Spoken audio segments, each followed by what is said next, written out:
बिस्मिल्लाहिर्रहमानिर्रहीम। अस्सलामुअलैकुम। कैसे हैं आप सब लोग। लास्ट लेक्चर में हमने general model of plan change discuss किया था। हमने ये डिस्कस किया था कि जो पहले 3 models, Lewin models, action research model और पॉजिटिव मॉडल है, वो बेस थी। उनसे हमने वेरिएबल्स लेके, डाटा लेके, तो हमने general model of plan change जो है वो एक्सट्रैक्ट किया था। General model of plan change में क्या था कि अगर किसी ऑर्गेनाइजेशन के अंदर हमने चेंज लेके आनी है, ऑर्गेनाइजेशन को डेवलप करना है, तो हमें इन 4 स्टेजेस से गुजरना पड़ेगा ना। इसमें entering and contracting, diagnosing, planning and implementing change and evaluating इंस्टीट्यूशनलाइजिंग change. और मैंने कहा था कि बाकी चैप्टर्स का ताल्लुक इसी के साथ है कि जैसे ही एक ऑर्गेनाइजेशन में किसी बाहर के एक्सपर्ट को या इंटरनली ओडी प्रैक्टिशनर को हायर किया जाता है, तो उसका सबसे पहले ये काम होता है, जो काम शुरू होता है तो वो एंटरिंग एंड कॉन्ट्रैक्टिंग का होता है। तो आज हम जो डिस्कस करने जा रहे हैं चैप्टर नंबर 4, इसका ताल्लुक इसी बात से है। ऑर्गेनाइजेशनल डेवलपमेंट एंड चेंज के अंदर चैप्टर नंबर 4 में हमने डिस्कस करना है एंटरिंग एंड कॉन्ट्रैक्टिंग क्या होता है। Entering and contracting are initial steps in OD process. They involve defining a preliminary manners, the organization's problem or opportunities for development, and establishing a collaborative relationship between the OD practitioner and members of a client system about how to work on those issues. Entering and contracting sets the initial parameters for carrying out subsequent phases of OD. इसमें organisation के member और OD practitioner दोनों मिल बैठते हैं और बैठ के इब्तदाई मामलात को जो है वो तय करते हैं और फर्दर वो इस चीज़ का डिसीजन लेते हैं कि हमें बाकी अगला प्रोसेस जो है वो शुरू करना है कि नहीं है। और इसके लिए मैंने एग्जांपल दी थी, जिस तरह आपने एक मकान है, आपने एक ठेकेदार को बुलाया और उसको कहा है कि इसको चेंज करना है, तो वो कहता है कि हाँ चेंज हो जाएगा, इस पर इतना खर्चा आएगा, इस पर इतनी कॉस्ट आएगी, किन किन चीज़ों को चेंज करना है। इससे आप फैसला करने में मदद आ जाएगी कि इस पे जो कॉस्ट है वो हम उसको अफोर्ड करते हैं कि नहीं है, या इस प्रोसेस को हमें शुरू करना चाहिए कि नहीं है। तो अगर वो बातें जो हैं वो, यानी एंटरिंग होता है किसी काम में एंटर होना, और फिर जब दोनों फ्रीकन समझती हैं, यानी स्पेशली ऑर्गेनाइजेशन के मेंबर ये समझते हैं कि हमें इस काम को आगे लेके जाना है, फिजिबल है, तो उस सूरत में क्या होगा कि आपने उसके साथ एक कॉन्ट्रैक्ट साइन करना है। तो entering and contracting set the initial parameter for carrying out the subsequent phases of OD, diagnosing of organization, planning and implementing change, and evaluating and institutionalization them. यानी ये जो 4 स्टेप्स हैं, इसमें पहला स्टेप एंटरिंग एंड कॉन्ट्रैक्टिंग है, अगले steps इसके बाद शुरू होंगे।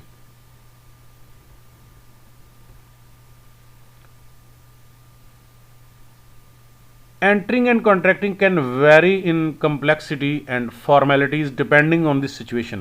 In those cases where the manager of a work group or department serve as his or own OD practitioner, entering and contracting typically involve manager and group member meeting to discuss what issues to work on and how they will jointly meet the goal they set.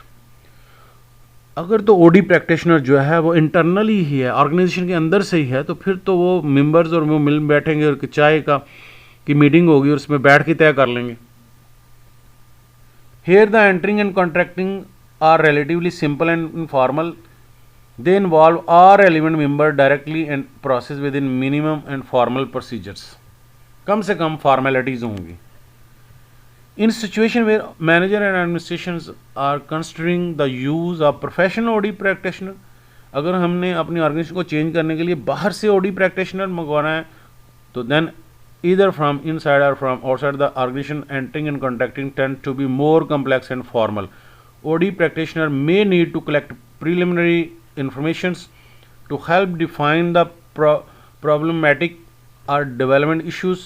They may need to meet with a representative of the client organization rather than with the total membership. They may need to formalize their respective roles and how change process will unfold. कैसे process शुरू होगा. In cases where the anticipated changes are strategic and large in scale, formal proposals from multiple consulting firms are requested and legal contract are drawn up. अगर तो बहुत बड़े पैमाने पे हमने ओडी प्रैक्टिस करनी है और बहुत बड़े जो है वो मसाइल को हल करना है, स्ट्रेटजिक लेवल के हैं, लार्ज स्केल है, फॉर्मल, फिर हमें प्रपोजल्स मंगवाएंगे, दूसरे लफ्ज़ों में हम टेंडर्स मंगवाएंगे, मुख्तलिफ पार्टीज़ को कहेंगे कि आप अपनी अपनी प्रपोज़ल दें, फिर हम उनके साथ उनमें से जो बेस्ट लगेगा उसके साथ हम जो है वो कॉन्ट्रैक्ट साइन करेंगे।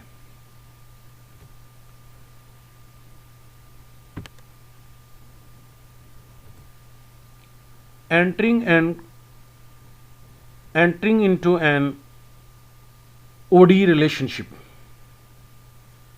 तो पहला जो अमल होगा एंटरिंग कैसे होगी। An OD process generally start when a member of an organization or unit contact an OD practitioner about potential help in addressing an organization issue. सबसे पहले ऑर्गेनाइजेशन में से कोई अहम बंदा जो है वो इस बात के लिए रब्ता करेगा ओडी प्रैक्टिशनर से।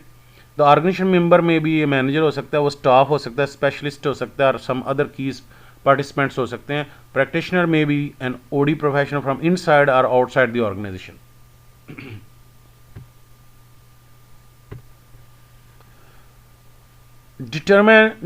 Determining whether the two parties should enter into an OD practitioner typically involve clarifying the nature of the organization, current functioning, कि मौजूदा ऑर्गेनाइजेशन किस मुकाम पे है, क्या कर रही है, क्या तरीका कर है, रिक्रूटमेंट प्रोसेस क्या है, प्रोडक्शन प्रोसेस क्या है, मार्केटिंग कैसे करते हैं, and the issues to be address, the relevant client system for that issue and relevant client system for that issue mean के जो मुतलका क्लाइंट है जिसके साथ ओडी प्रैक्टिशनर करना है, क्या मसला मार्केटिंग डिपार्टमेंट का है, प्रोडक्शन डिपार्टमेंट का, या किसका है, या होल ऑर्गेनाइजेशन का है, and appropriateness of the particular OD practitioners in helping assesses these issues.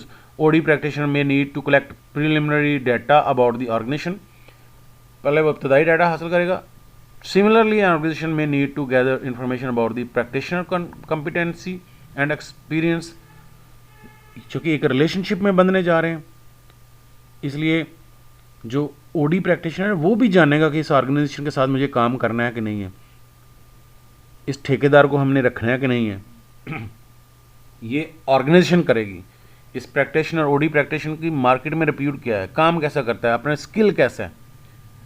This knowledge will help both parties determine whether they should proceed to develop a contract for working together. This section describe the activity involve in entering an OD relationship, clarifying the organisation issues, determining the relevant client and selecting the appropriate OD practitioners. अब हम ये देखते हैं कि entering process होगा कैसे। सबसे पहले क्लैरिफाइंग द ऑर्गेनाइजेशन इश्यूज, सबसे पहले ये देखा जाएगा, क्लियर किया जाएगा, बाहर से जो बंदा आया है या इंटरनली हमने ओडी प्रैक्टिशनर है तो वो क्लियर करेगा कि इस ऑर्गेनाइजेशन के रास्ते में रुकावटें क्या हैं, प्रॉब्लम्स क्या हैं, प्रेजेंटिंग प्रॉब्लम, सिम्टम्स क्या हैं। सिम्टम्स मीन के जिस तरह सिम्टम्स है ये हम रहा है कि एक बंदे को फर्ज करेंगे बुखार है, उसका गला भी ख़राब है, तो इससे नज़र ऐसा आ रहा है कि इस शख्स को टाइफाइड हो सकता है। सिम्टम्स ये हैं, लेकिन फिर भी क्या किया जाता है कि क्लियर किया जाता है कि इस बुखार की वजह क्या है, उसके लिए डायग्नोज किया जाएगा। इब्तदाई सिम्टम देखे जाएंगे कि प्रॉब्लम कहाँ कहाँ है, लेकिन डिटेल में जाके डायग्नोजिंग करेंगे, बज़ाहिर नज़र आएगा कि इस ऑर्गेनाइजेशन के मसाइल क्या हैं। डिटरमाइनिंग द रेलिवेंट क्लाइंट, ये भी तय किया जाएगा कि आया ऑर्गेनाइजेशन में टॉप लेवल मैनेजमेंट क्लाइंट है या किसी मुतलका डिपार्टमेंट के अंदर डेवलप करना है, तो मार्केटिंग डिपार्टमेंट के साथ वास्ता पड़ेगा। अगर हम यूनिवर्सिटी की बात करें तो यूनिवर्सिटी में डीजी साहब से वास्ता होगा, या अगर जो लॉ डिपार्टमेंट है वहाँ हमने तब्दीली लेके आनी है तो उस डिपार्टमेंट मुतलका डिपार्टमेंट का जो हेड होगा वो क्लाइंट होगा। तो ये तय करना बहुत ज़रूरी है। वर्किंग पावर एंड अथॉरिटीज़, जिसके साथ काम करना है उसकी वर्किंग पावर क्या है और उसे अथॉरिटी क्या है। मल्टीपल क्लाइंट है तो फिर मल्टीपल कॉन्ट्रैक्ट्स होंगे। नेक्स्ट है सिलेक्टिंग एन ओडी प्रैक्टिशनर, और फिर एक्सपर्टाइज एंड एक्सपीरियंस, यानी कि जब प्रैक्टिशनर को हमने सेलेक्ट करना है तो उसमें सबसे अहम ध्यान में रखना है कि उसके तजर्बा और एक्सपीरियंस को, जो एक्सपीरियंस अपना एक्सपर्ट है, अपनी महारत है उस अपने काम की, उस चीज़ को मद्देनजर रखा जाएगा।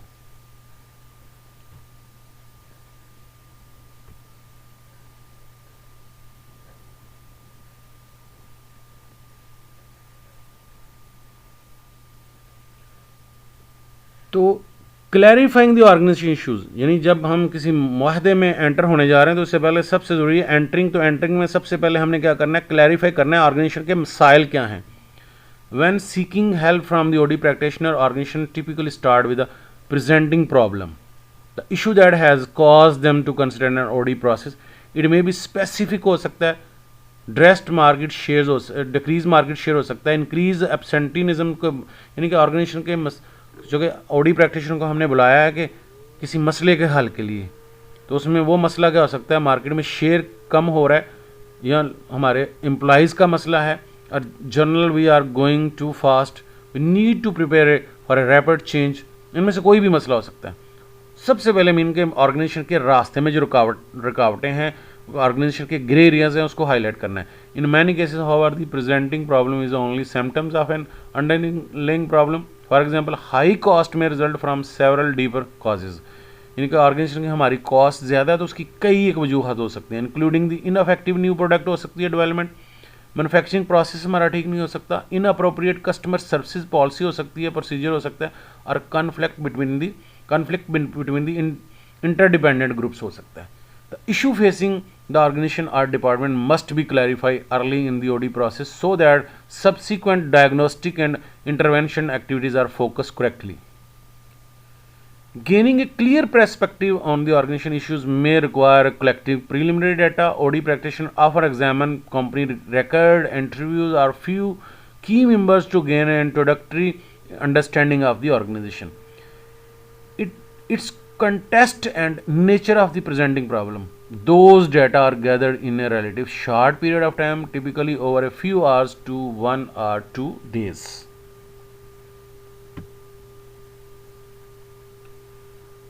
A second activity in entering an OD relationship is defining the relevant client. यानी नेक्स्ट वन क्या है, हमने ये देखना है, प्रॉब्लम प्रेजेंट करने के बाद हमने सिम्टम्स देखने के बाद अगला है कि डिटरमिन करना है कि जो ओडी प्रैक्टिशनर है उसका डायरेक्ट जो वास्ता रहेगा इस पूरे अमल के दरमियान, वो आया टॉप लेवल मैनेजमेंट के साथ होगा या किसी पर्टिकुलर डिपार्टमेंट के साथ होगा। Generally the relevant client include those organization member who can directly impact the change issue, whether it is solving a particular problem or improving already successful organization or department. Determining the relevant client can vary in complexity depending on the situation. In those cases where the organization issues can be addressed in a specific organization unit, client definition is relatively straightforward. Member of that unit constitute the relevant client. Their representative must be included in the entering and contracting process. For example, if a manager asks for help in improving the decision-making process of his or her team, the manager and the team member would be the relevant client. Determining the relevant client is a more complex when the organization issues cannot readily be addressed in a single unit. Here it may necessitate to expand the definition of client include member from the multiple units. अगर मसला पूरी organisation है तो फिर जो OD practitioner है उसका वास्ता एक से ज़्यादा डिपार्टमेंट के मेंबर्स के साथ होगा, उनसे डाटा हासिल किया जाएगा, उनके साथ उसका तल्लक जो है वो वास्ता बनेगा। डिटरमाइनिंग द रेलिवेंट क्लाइंट में क्या होगा, for example the manager of production department may seek help in resolving conflicts between his or her unit and other department in the organization. The relevant client would be extend beyond the boundaries of the production department, क्योंकि वास्ता सिर्फ एक department का नहीं रहा, एक से ज़्यादा है। Because the department alone can not resolve the issue, the client might include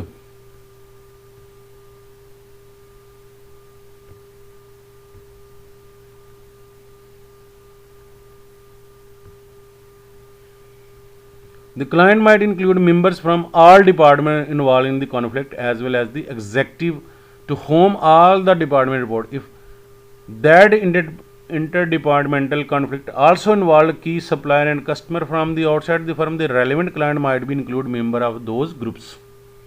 तो फिर डाटा जो हासिल किया जाएगा उसका तल्लक एक डिपार्टमेंट से नहीं होगा, मल्टीपल डिपार्टमेंट से होगा और बाहर के लोगों से साथ भी होगा।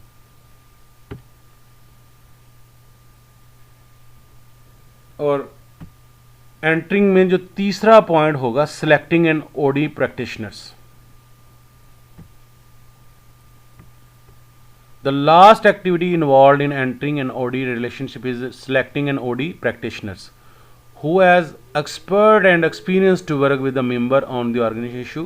Unfortunately, little systematic advice is available on how to choose competent OD professional, whether from inside or outside organization, to help lower the uncertainty of choose from among external OD practitioner.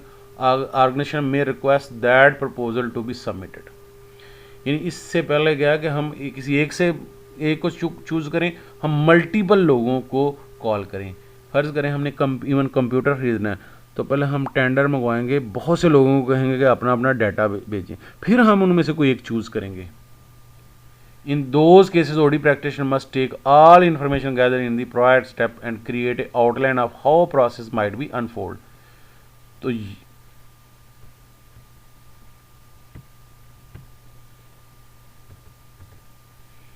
ये table है जिससे हमें पता चलेगा कि एक affective proposal कैसे मंगाई जाती है।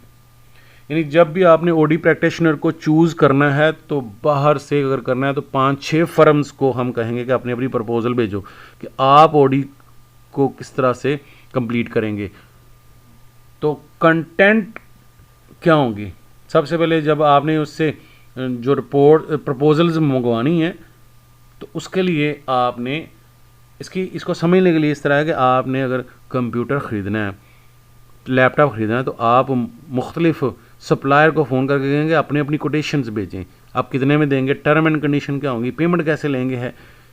तो इसी तरह जब आपने किसी ओडी प्रैक्टिशनर को हायर करना है तो उसके लिए क्या ज़रूरी है कि उसे कहा जाए कि एक से ज़्यादा फर्म्स को कहा जाए अपनी अपनी प्रपोजल भेजें और उनमें इन पॉइंट्स को के ज़रिए डाटा हासिल करना ज़रूरी है। सबसे पहले उसमें क्या होगा, उस प्रपोजल के अंदर goal and proposed effort, descriptive clear and concise goal to be achieve, recommended action plan कि किस तरह से वो ओडी प्रोसेस शुरू करेंगे, डिस्क्रिप्शन ऑफ डायग्नोसिस कैसे करेंगे, डाटा एनालिसिस प्रोसेस कैसे करेंगे, फीडबैक प्रोसेस कैसे होगा, एक्शन प्लानिंग कैसे होगी, specification of responsibility, what will be various leader including the OD practitioner be held accountable, अगर वो कामयाब नहीं होते तो किसको जिम्मेदार ठहराएंगे, strategy for achieving the desire state, provide change strategy including the education training कैसे करेंगे, पॉलिटिकल इन्फ्लुएंस कैसे होगा, स्ट्रक्चरल इंटरवेंशन कैसे करेंगे, कन्फ्रंट्रेशंस को और रेजिस्टेंस को किस तरह रिजॉल्व करेंगे। यानी जो फर्म है वो अपनी सारी लिखेगी कि हम ओडी का प्रोसेस इस तरह से करेंगे। Fee term and conditions, outline fees and expenses associate with the project, यानी इस ओडी प्रोसेस के अंदर आप फीस कितनी लेंगे और बाकी खर्चे क्या होंगे ये भी प्रपोजल में लिखें। और जैसे ही ये काम ख़त्म होता है तो हम क्या करेंगे, हम उनमें से एक बंदा सेलेक्ट कर लेंगे तो उसके साथ कॉन्ट्रैक्ट साइन कर लेंगे। The activity of entering an OD relationship are necessary prelude to develop an OD contract. The goal of contracting is to make a good decision about how to carry out the OD process. अब उसमें क्या क्या आएगा है, element and effective contract, जब contract sign किया गया तो इन बातों को उसमें शामिल करना बहुत ज़रूरी है। सबसे पहले यानी एक मुआहदा साइन किया होगा, एक स्टैम्प पेपर के ऊपर उनके दरमियान एक मुआहदा साइन होगा, या आम पेपर के ऊपर जो मुआहदा होगा उसमें क्या होना चाहिए, mutual expectation are clear. This part of contracting process focus on the expectation of the client and the OD practitioner. यानी क्लाइंट ये बताएगा कि हम आपसे ये उम्मीद करते हैं कि आप हमारी ऑर्गेनाइजेशन में ये तब्दीली लेके आएंगे, और ओडी प्रैक्टिशनर ये कहेगा कि मैं भी उम्मीद करता हूँ कि आप मेरा जो फीस है वो बर वक्त अदा करेंगे, मैं एक्सपेक्ट करता हूँ कि जो मेरे साथ तावन चाहिए, मुझे तावन दरकार होगा वो देंगे, जो इन्फॉर्मेशन होगी वो होगी। The client state the services and outcome to be provided by the OD practitioner and describe what organization expect from the process and the consultant. Client usually can describe the desire outcome such as lower cost, higher job satisfaction। और उसी तरह OD practitioner also should state what he or she expect to gain from the OD process। Time and resources कितना चाहिए to accomplish change and organization, and OD practitioner must